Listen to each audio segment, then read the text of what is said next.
Everybody, welcome to the press. Welcome to this week's PGA Tour event show. We're going to talk about the Valspar Championship down in the Tampa area in Florida, coming off a great Players Championship. Have to admit a couple of things going into this week. One, we didn't really nail the Players. The Players is a hard tournament to get right, to be honest with you. We got a great champion in Cam Young. I did not necessarily see Cam Young being the guy at the start of the week.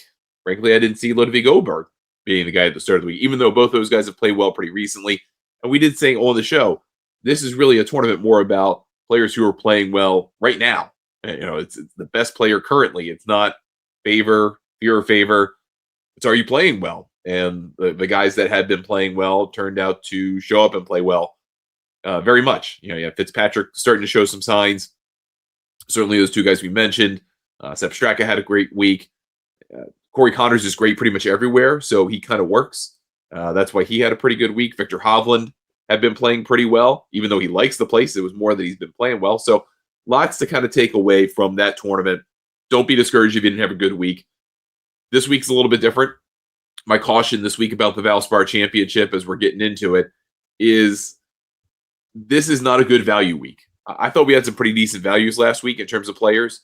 Any time you have Scotty and Rory in the field, and both of them kind of wounded ducks in the moment, Rory more literally, Scotty more figuratively, you had value beneath that, right? You knew it was very unlikely that they were going to figure it out, find a way to win. So you had to go look elsewhere. You had some decent opportunities to find some players. This week, I don't think that's the case. In fact, I think the value stinks across the board, and I wouldn't begrudge you if you didn't bet it. And I'm very grateful that you watch or listen to the show, but I'm telling you up front, I think the value on this card stinks this week. So you either want to take some long shots or just don't bother. But we're going to go through it all, just like there is value, and you'll see what I mean. So this is the Valspar Championship played on the Copperhead course at Innisbrook Resort. The town is Palm Harbor, Florida. It's in the Tampa area. It's the exact same yardage golf course as last week, 73.52. Difference being this is a par 71. That's par 72 at the Players Stadium course. This is the Larry Packard Jam.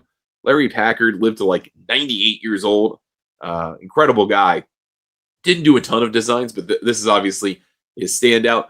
It's a $9.1 million purse this week. We do have about 19 of the world top 50 competing in the field this week. I think that's very good for a week after 2 weeks like we had. You had a signature event. You had the biggest event on the PGA Tour outside of the Tour Championship.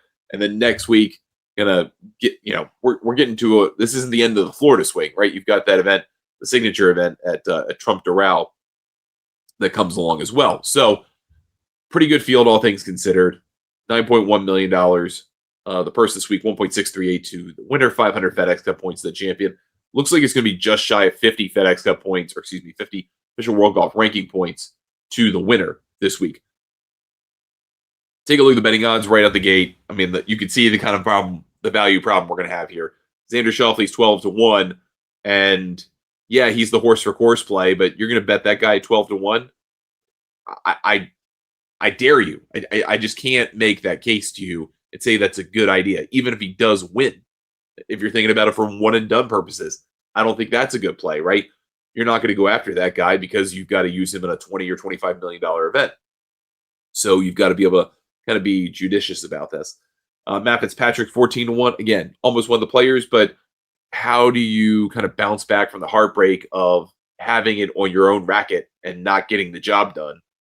Having it kind of taken away from you by a guy who is just more powerful and better than you, even though he's your friend in Cam Young and a TGL teammate, by the way.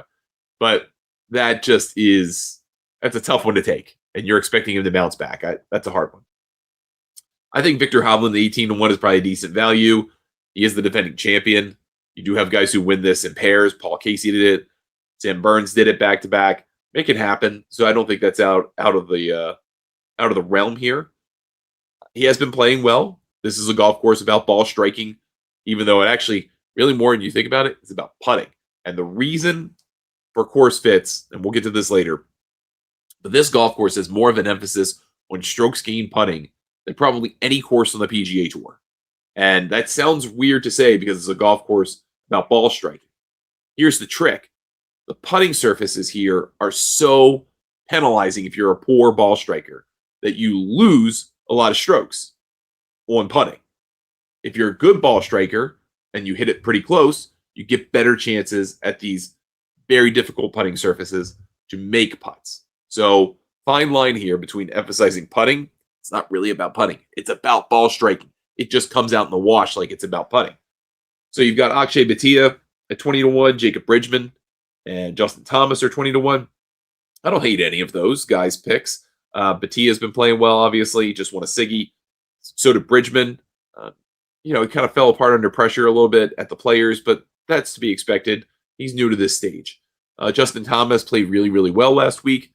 I think he intentionally played Bay Hill to get the crap kicked out of him, kind of snap him into place, then go play this one. He's going to play here because obviously he loves this golf course, has contended here many, many a time. Patrick Cantlay's 25-1. I've seen Ben Coley pick him. Ben's great at this. I disagree with him here, but I understand where his rationale is. Corey Connors, Jordan Spieth, Brooks Koepka, all 25-1. Like, what planet are we on where those guys are 25-1? I know Spieth's been playing better. I know he's won here. I know he likes here. His driving's horrible. Like, that's such a big problem for him. Brooks Koepka's been playing much better. Of those guys, don't you think you would rather take Brooks Koepka 25-1? But just last week, he was like 60-1. And there aren't that many better players above him that aren't in this field this week. That doesn't make any sense. Again, the value problem. Ben Griffin and JJ Spawn, Nikolai Højgaard, Ryuhei Setsune, all 35-1. Rio played great at the Players. He's been playing great most of the year. Nikolai Højgaard, I think, could do very well here. This seems to be a place that has a little bit of international flavor to it. Sahith Theegala is 40-1. He's going to see a lot of action this week. He's been playing pretty well. Again, what you saw him at a week ago, 2 weeks ago, 3 weeks ago, you're not getting those numbers this week. And I don't necessarily like that. Nick Taylor is 45-1. Keegan Bradley, Taylor Pendrith is a kind of horse for course for this golf course. 50-1. Rasmus Højgaard's 50-1. Aaron Rise 51. He's a course fit. Austin Smotherman, you're going to hear his name a couple of times later on in the show. He's been playing really good golf. Showing up on leaderboards, playing well, played pretty well at the Players for his part. Wasn't really a factor in the end, but played well, I think. And I think this is the kind of golf course that can suit him. Davis Thompson's a course fit, 60-1. Matt McCarty fits everywhere. This kind of looks like Truckee, but Florida, for the now defunct Barracuda, where he won. I could get behind that. That was Ryan Gerard anyway, but Matt McCarty does play well on golf courses like this. Ricky Castillo, who just comes off the Puerto Rico win, is 65-1, along with Wyndham Clark. Pearson Coody just made a mess of things last couple of weeks. He's 70-1. Max McGreevy, Bud Cauley. I think Bud Cauley's kind of interesting.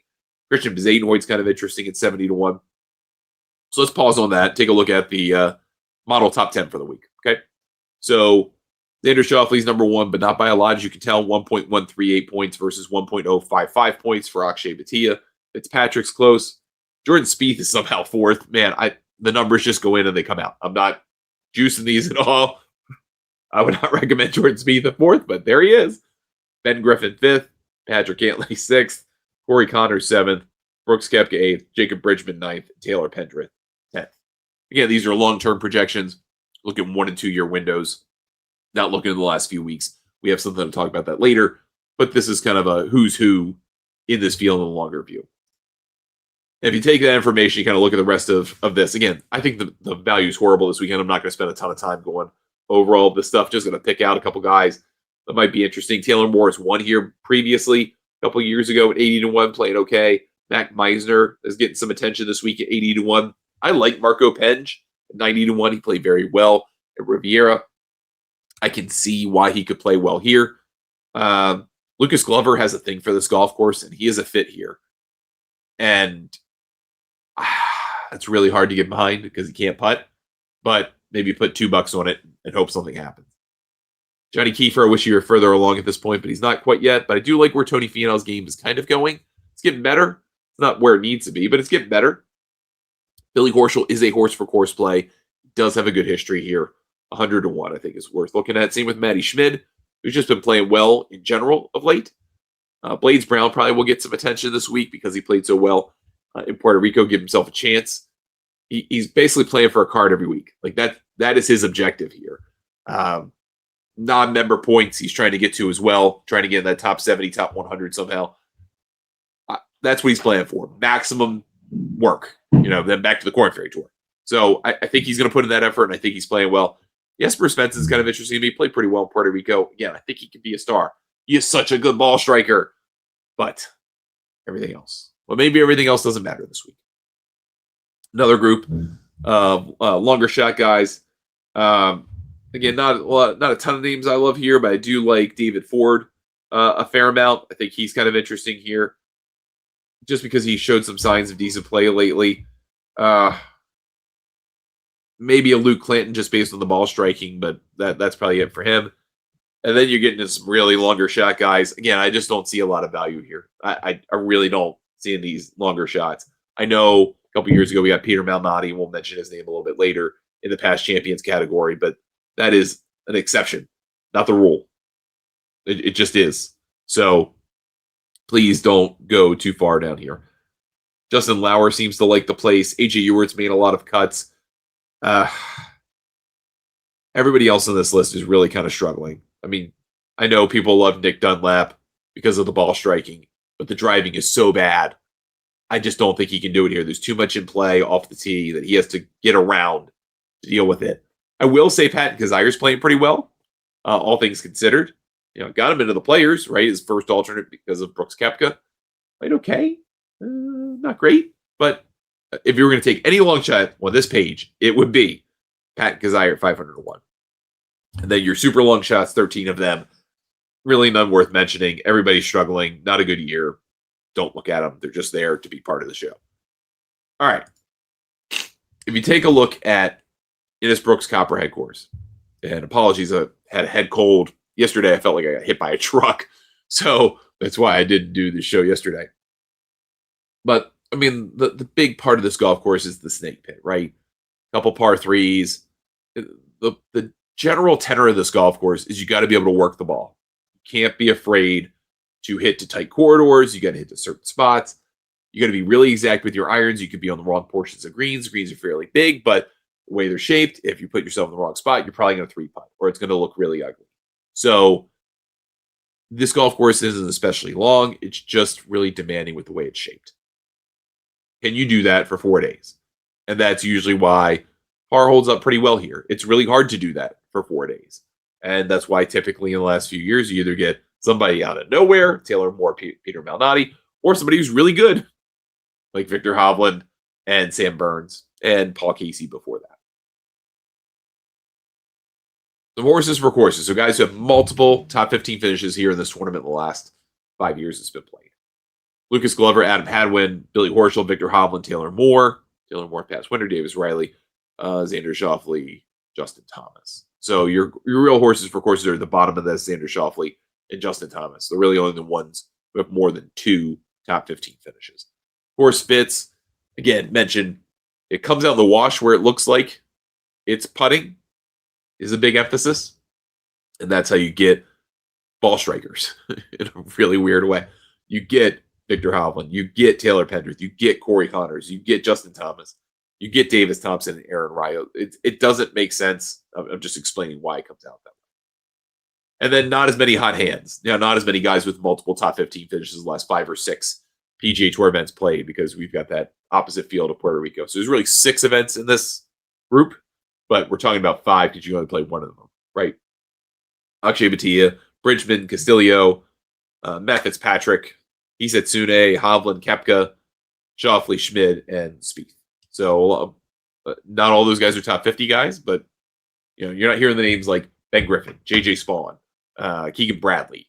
They're not playing well at the moment. That's why I think the value here is very difficult to assess. Past champions, we mentioned them.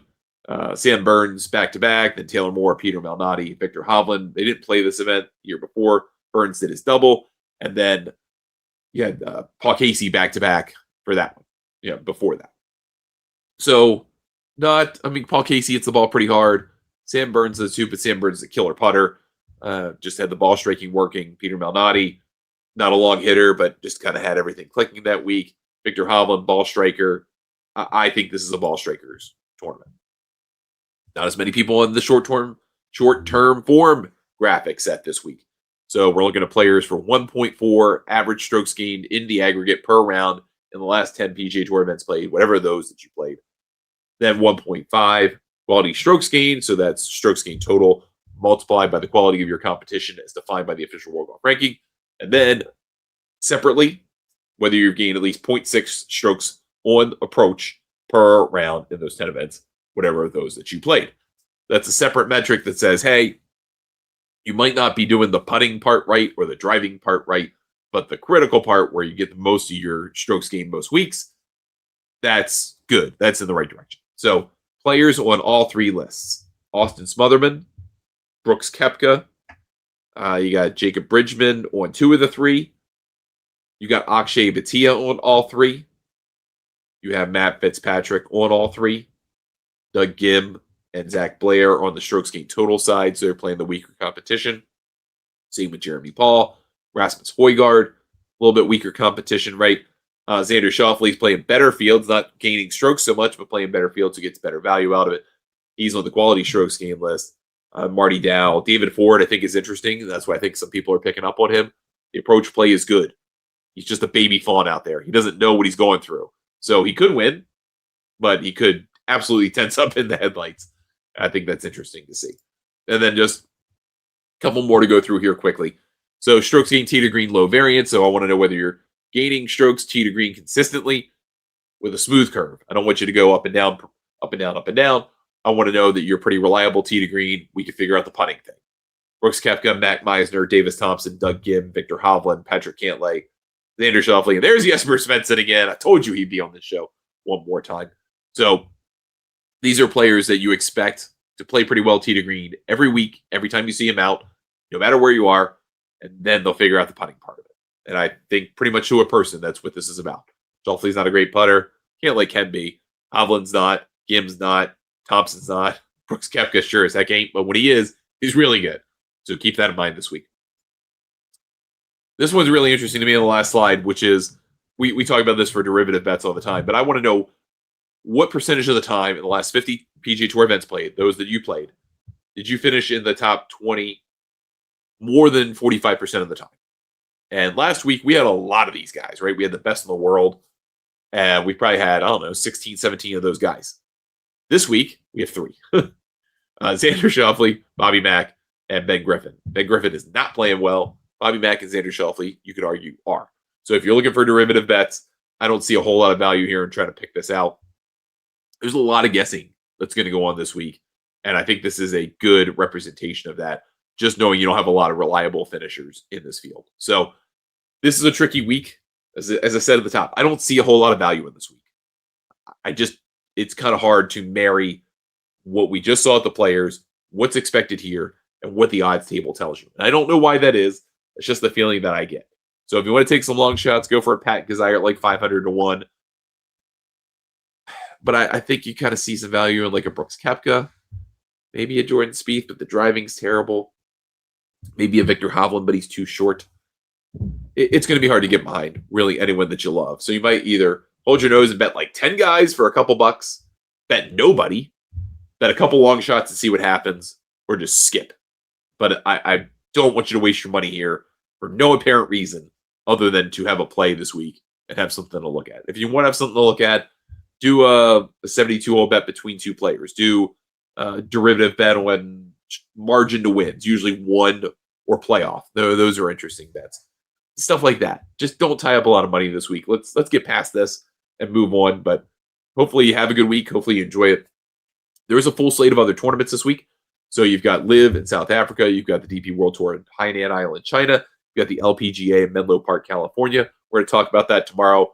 I think there's some interesting value there, but that's going to even kind of be hard to predict because a lot of these players haven't been playing the Asian swing. So we'll see about that. We've got the PGA Tour champions in Tucson, Arizona. Again, not a ton of value there. Really, maybe just a few guys to think about that aren't your absolute favorites, right? Between Zach Johnson and Stuart Singh. But we'll talk about that voice-only version of the show tomorrow. We'll go over that with you. If you have any questions, you can email me, ryan@thegolfnewsnet.com. Join Golf Newsnet for $40 for 1 year, $70 for 2 years, or $100 for 3 years over at golfnewsnet.com. And you can find me on social media, either at Ryan Ballingy or Ryan Ballingy Golf. And the handle is Golf Newsnet on social media. Thanks so much for watching. Good luck with all your bets on this tournament this week if you make them. If not, that's okay too. Save some cash for later. Or maybe start thinking about Masters bets. We'll start thinking about that even more this week. Really, in the next couple of weeks, we're getting close to the biggest tournament of the year and the biggest betting tournament of the year. Thank you so much for watching or listening, and we will see you next time right here on The Press.